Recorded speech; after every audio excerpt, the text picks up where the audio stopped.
Hi everyone, my name is Bridget and welcome to my channel. So today I thought I'd come on and just elaborate a little bit on what Jesus meant by my kingdom is not of this world. And it's a bit long, so I'm going to talk a bit quicker today, and yeah, I hope you find value in it. But before I begin, let me just clarify that I do not believe in religion. I believe in God and Jesus Christ, and that Jesus Christ came to show us a way to peace and abundance for all. For anyone wanting to know a little bit more about me, on my YouTube channel I have 3 videos where I discuss my experience and how I got to receive this wisdom. So let me begin. There is a truth, not hidden but unseen, because most people are too busy chasing a world that was never built to hold their soul. A moment stands in eternity, recorded in the Gospel of John, where it is brought before power, before government, before a system that believes it decides what is real.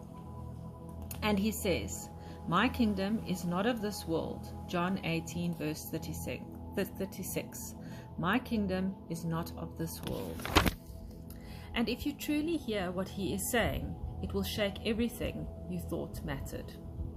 Because that means the system we chase, the validation we crave, the power we admire, and the control we fight for is not where he is. So the question becomes, if his kingdom is not of this world, then why are so many people trying to build their identity inside it? Why are we exhausting ourselves trying to win a game that was never designed for our spirit to win? Because this world will reward you for everything that disconnects you from God. It will reward your ego. It will reward your image. It will reward your performance. But it will quietly starve your truth. And Jesus saw it clearly. That is why in Matthew 6 verse 33 he said, "Seek first the kingdom of God." First, before money, before platform, and before approval.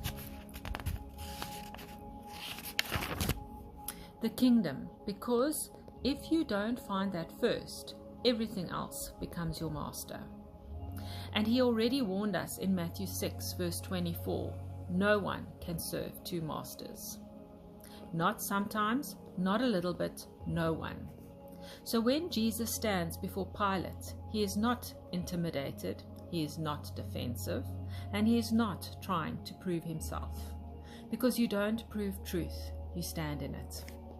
And he says something that most people miss.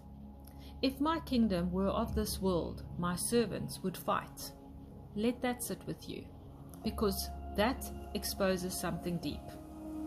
If what you are building, what you are defending, what you are calling God, requires you to fight, force, control, or dominate, then maybe, just maybe, it's not the kingdom. Because the kingdom doesn't operate through fear.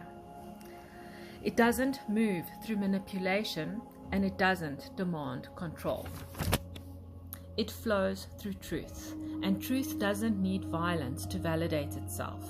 That's why Jesus could stand there, calm, grounded, unshaken, while the entire system thought it had power over him.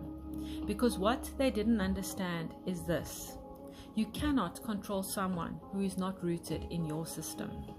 You cannot threaten someone who has already surrendered everything to God.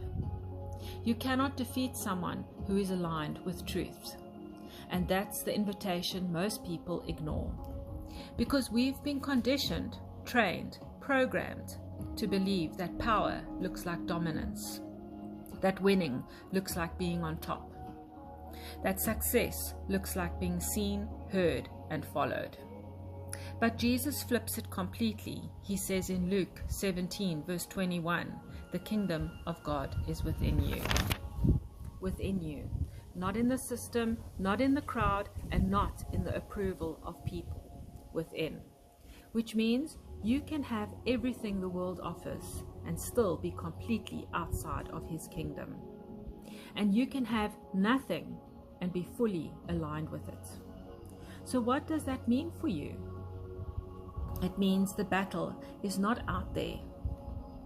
It's not political, it's not social, and it's not external. It's internal. It's the battle between your ego and your surrender, between your need to control and your willingness to trust God, between who the world told you to be and who you were created to be.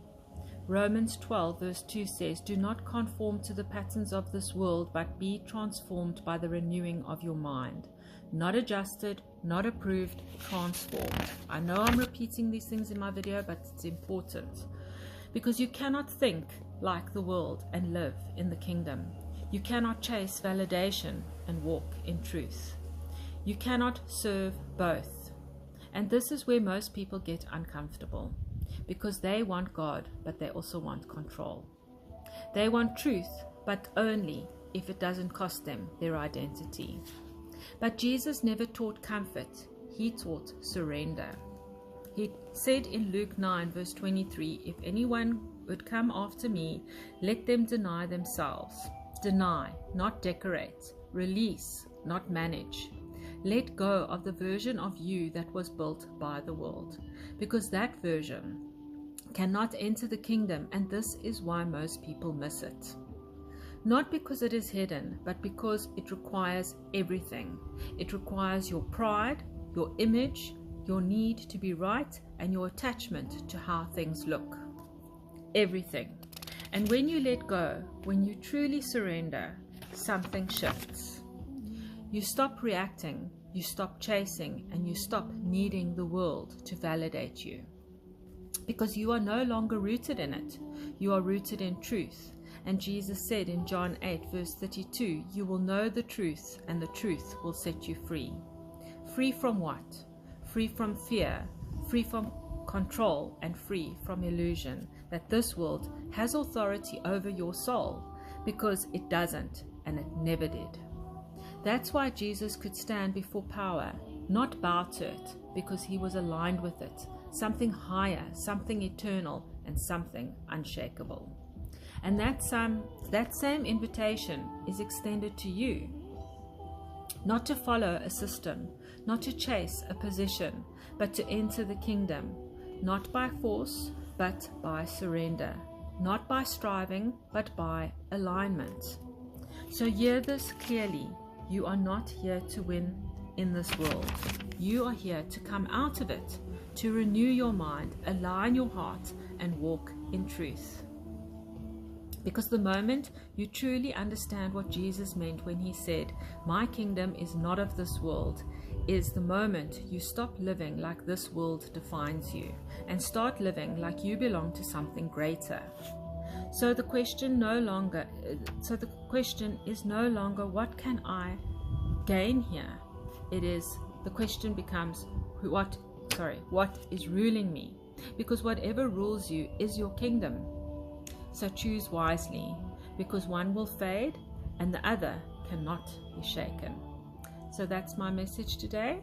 I hope that someone finds this useful, and I'm wishing you much love. God bless.